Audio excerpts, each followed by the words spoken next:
Pebbles.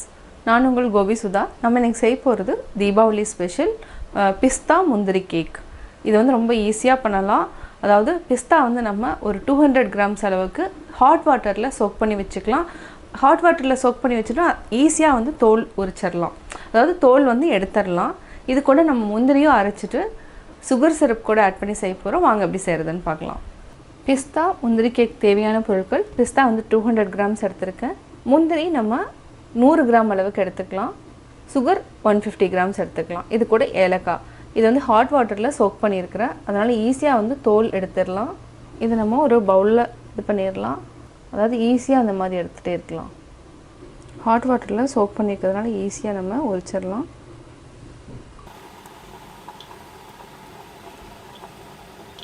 பிஸ்தாவில் இருக்கிற தோல் எல்லாமே எடுத்துட்டோம். பார்த்திங்கன்னா இந்த மாதிரி எடுத்துடணும். இவ்வளோ வந்து தோல் இருக்கும். இதை வந்து நம்ம ட்ரை பண்ணிக்கலாம். ஒரு துணியில் போட்டுட்டு நல்லா பரப்பி விட்டுட்டு ஜஸ்ட்டு அந்த ஈரத்தை எல்லாமே நம்ம எடுத்துட்டு இதை வந்து அரைச்சிக்கலாம். இது வந்து என்னென்னா அதாவது ரொம்ப பேஸ்ட் மாதிரி அரைக்க வேண்டாம். சும்மா ஜஸ்ட்டு கரகரப்பாக அரைச்சாவே போதும். தண்ணி ஓரளவுக்கு எடுத்தாச்சு. அவ்வளோதான். இதை வந்து நம்ம மிக்சியில் போட்டுக்கலாம். மறைச்சி எடுத்துக்கலாம்.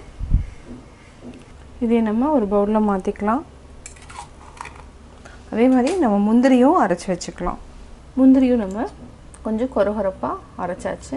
இந்த மாதிரி இருக்கணும். நம்ம 1 டேபிள் ஸ்பூன் அளவுக்கு நெய் விட்டுக்கலாம். நம்ம வந்து லைட்டாக வந்து ஃப்ரை பண்ணிவிட்டு தனியாக எடுத்து வச்சுப்போம். திருப்பியும் இதை வந்து சிம்மில் வச்சுட்டு நல்லா ஃப்ரை பண்ணிக்கலாம். பிஸ்தாவை நம்ம சோக் பண்ணி வச்சதுனால தண்ணி வந்து நிறையா இருக்கும். அதனால் இந்த மாதிரி ஒரு டைம் வந்து வதக்கிட்டோன்னா அந்த தண்ணி எதுவுமே இருக்காது. இது கூட நம்ம முந்திரியும் ஆட் பண்ணிக்கலாம். இதையும் 1 நிமிஷம் வரைக்கும் நல்லா வதக்கிட்டு ஒரு பவுலில் மாற்றிக்கலாம். 1 நிமிஷம் ஆயிடுச்சு. இப்போ நம்ம வேறு பவுலில் மாற்றிக்கலாம். இதுக்கு வந்து நம்ம என்னென்னா ஃபுட் கலர் எதுவுமே ஆட் பண்ணாமல் தான் செய்கிறோம். 150 கிராம்ஸ் அளவுக்கு நம்ம சுகர் ஆட் பண்ணிக்கலாம். இதுக்கு தேவையான அளவுக்கு, அதாவது மூழ்கிற அளவுக்கு தண்ணி விட்டுக்கலாம். ஜாஸ்தி விட வேண்டாம். நம்ம எந்த பவுலில் எடுக்கிறோமோ அந்த பவுலில் அரைவாசி நம்ம தண்ணி ஆட் பண்ணணும். தண்ணி டிசால்வ் ஆனதுக்கப்புறம் நம்ம கொஞ்சமாக ஏலக்காய் தூள் ஆட் பண்ணிக்கலாம். சர்க்கரை நல்லா டிசால்வ் ஆயாச்சு. இப்போ நம்ம அரைச்சி வச்சுருக்கிற பிஸ்தா முந்திரி ஆட் பண்ணிக்கலாம். இதை நல்லா மிக்ஸ் பண்ணிக்கோங்க. இது கூட கொஞ்சமாக ஏலக்காய் தூள் ஆட் பண்ணிக்கலாம். இது நல்லா சுருண்டு வர வரைக்கும் நம்ம நல்லா மிக்ஸ் பண்ணிகிட்டே இருக்கணும். இதே மாதிரி கை எடுக்காமல் நம்ம கிளறிட்டே இருக்கலாம்.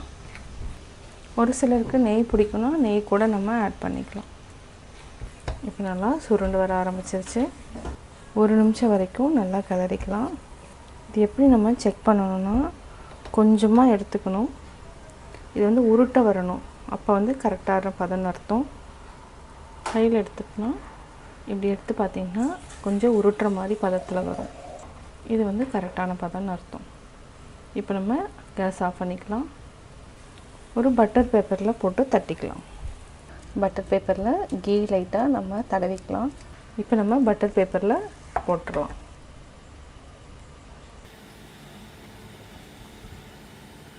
நம்ம மேலே நட்ஸும், அதாவது பாதாம் முந்திரி ரெண்டையுமே நம்ம தூவி விட்டுக்கலாம். இது 2 ஹவர்ஸ்க்கு அப்புறம் நம்ம எடுத்துக்கலாம். அதாவது 20 மினிட்ஸ் ஆகும்.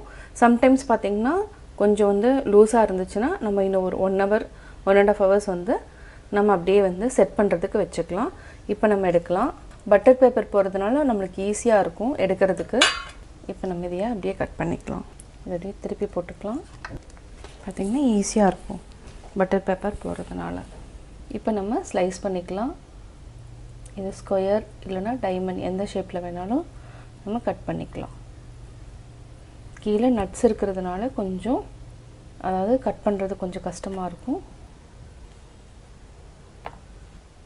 சுவையான முந்திரி பிஸ்தா கேக் ரெடி. பிஸ்தா முந்திரி கேக் எப்படி செஞ்சேங்கிறது பார்த்தீங்க. நீங்களும் வீட்டில் ட்ரை பண்ணுங்கள். அதாவது தீபாவளிக்காக நம்ம சின்ன சின்ன ஸ்வீட்ஸ் எல்லாமே நம்ம ஈஸியாக செய்கிறது தான் நான் உங்களுக்கு சொல்லி கொடுத்துட்ருக்கேன். நீங்கள் செஞ்சு பார்த்துட்டு உங்களுடைய கமெண்ட்ஸ் எனக்கு சொல்லுங்கள். லைக் பண்ணுங்கள். மறக்காமல் சப்ஸ்கிரைப் பண்ணுங்கள்.